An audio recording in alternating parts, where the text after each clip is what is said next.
My name is Araceli Esparza, and like everyone else before me, I wish I would have I'm here for other reasons, right?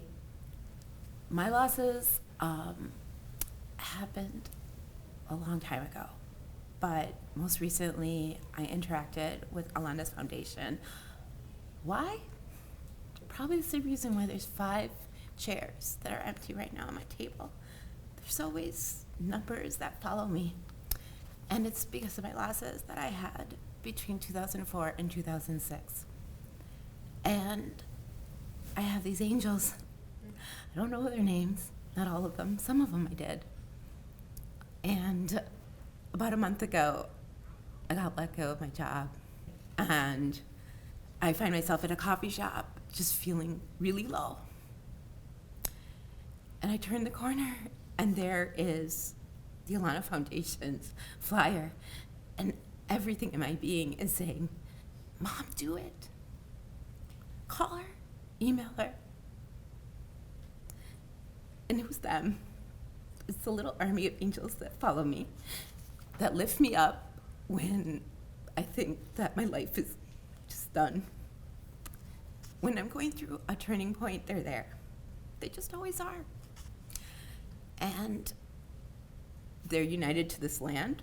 They were probably the first family that we've ever had pass in this land. So my family's an immigrant family from Mexico. We migrated here in the early 1900s, but most of us have always traveled back to Mexico and have been buried in our ancestral land. But my babies were the first to not be there. So my lineage has now come to here. And so it's really interesting because I'm also the firstborn in the United States of my family. And it's just, there's so many windows and openings here. So I represent the population where most of pregnancies pass, which is the first trimester. And sometimes we don't even know that we're pregnant at that time. I was lucky enough to know. And I was lucky enough to hear some of the heartbeats. And because at that time period, and that particular time period in my life, I was very isolated. About 17, 18 years ago, I'm so happy of the pregnancy loss education that we have here now. At that time, especially for someone in their 20s and they're Latina and they're a single mom already and they're patching in around 3 jobs, it wasn't possible. For me, a lot of times I found my support online with other lifelong bloggers and chat rooms back in those days. And I subscribed to this interesting newsletter. It was really fun. It was good. A lot of poetry in there. And through that, I have become a writer. I've been published several times, and a lot of my publishing has to do with children's literature, right? So it's always a circle. In life, we are always going through circles in life, and in those circles, I've met people who really, when I share this to them, they'll say things that aren't very pleasant, and we've talked about that a little bit here. Well, at least you've had another. At least you've moved on. That was so long ago. We all go through those things, and etc. And you've learned and I'll just smile there, wearing the most fake smile there ever was, because I just deadpan, just deadpan. And I know I'm like on the tail end of a lot of people who've been talking about that grief, and that's a lot of grief to talk about. And I'm not trying to police anyone's conversations and how we speak about this, but I think there's a lot to be said about awareness and supporting our friends and family through grief as well. I wrote this poem, and a lot of times I wonder who's this poem's voice. Just hold me again.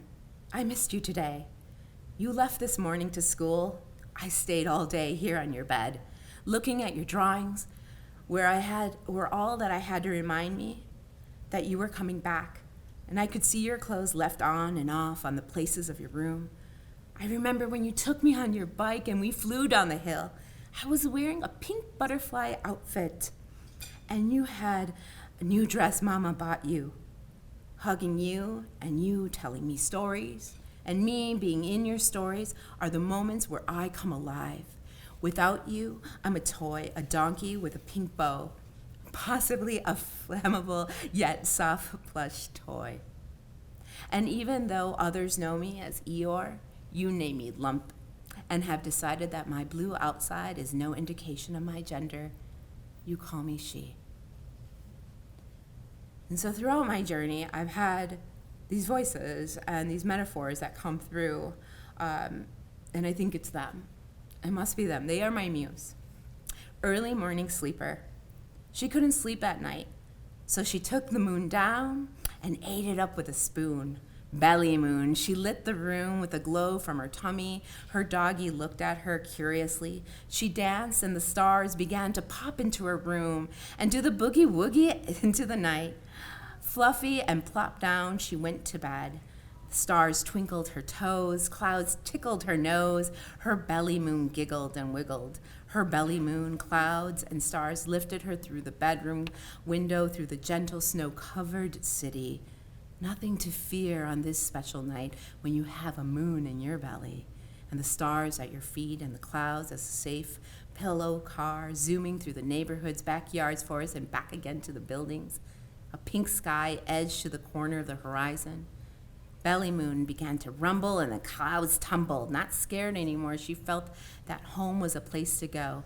Back through her window, safe on her bed, she curled up with her moon one last time.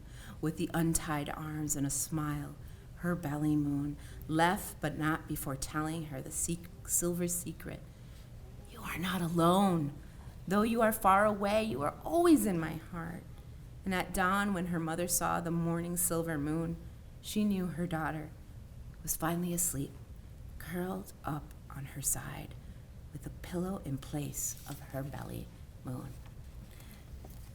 So thank you so very much. These are just my picture book, well, the last one's a picture book story of this child that's imaginary child and of a mother wishing maybe that child would still be there and what that would feel like, what that child would do, what could that child dream of, what could that child live.